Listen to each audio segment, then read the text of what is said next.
Hey guys, hi, welcome back to BI Artillery. Today, we are hunting down the 5 hidden reasons your Power BI filters aren't working and showing you exactly how to fix them in seconds. There are 5 silent killers in Power BI that will completely break your slicers and filters.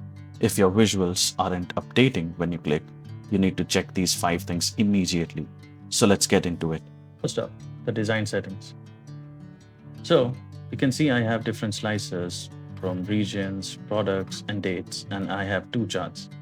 One is the bar chart, and the other one is a line chart, which depicts the sale amount. Now, if we click on the region slicer and select any one of the regions from the slicers, the chart is completely frozen. Now, to fix this, go to the Format tab, click on Edit Interaction, and here you can see you have 2 options where you can filter the chart or keep them as unfiltered. We would click on Filter and then click on OK. And now, if we go ahead and select any of the regions, we can see this chart will completely behave as per the region selected. So this is one of the silent hidden design setting features, which we completely ignore most of the time. Number 2, the disconnect. So if I select any of the categories from the category slicers, I can see the Power BI chart filters the category, but the sales amount doesn't change. Let's head back to the modeling section and see, do we really have a relationship between the sales and the product table? Right, we do not have that. So we'll drag down the product ID to the product ID column of the sales table, and here it is. You can see if we click on any of the categories, the chart will change as well as the sales amount with respect to each of the categories. So this is one of the second features which we call a disconnect in a relationship, which is a silent killer for most of the Power BI reports. Now let's make a card visual for the sales amount. Let me just format it. We'll just write a title to it. So here is a card for the sales amount. If we click on the category again,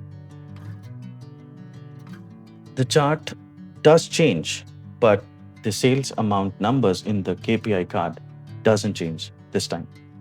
Let's go ahead back to the modeling section and check. We do have a relationship, an active relationship rather, but it should change, right? But why isn't it changing?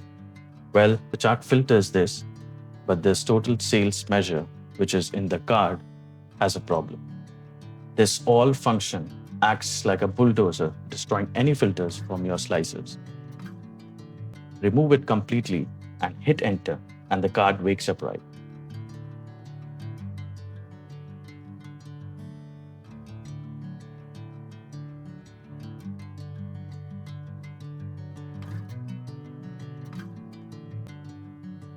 Or else, if you do want to use all function, you can just go ahead and swap it to the all selected function tags, and then it would behave just the same. Now, if you check again, click the categories again, and you would see the numbers would change. Now, number 4. So I want to click a region and see the products we sold, but clicking north does nothing to the product table. Remember, filters flow downhill from the one side to the many side. They don't flow upstream. So to fix this, we are going to go to the modeling section. We are going to change the cross filter direction to both and check. See, now it flows upstream. So just be careful with this on a huge data set, because it actually, hampers the performance of a report when the data set is huge in size. We've just discussed the 4 main hidden features which most of the developers tends to, avoid. But these can actually kill your Power BI report. So here are the solutions. So guys, if you like this video, do subscribe the video and comment your real use cases where we can work together and build something out of AI. Thanks for watching, guys. See you in the next video. Have a good day ahead.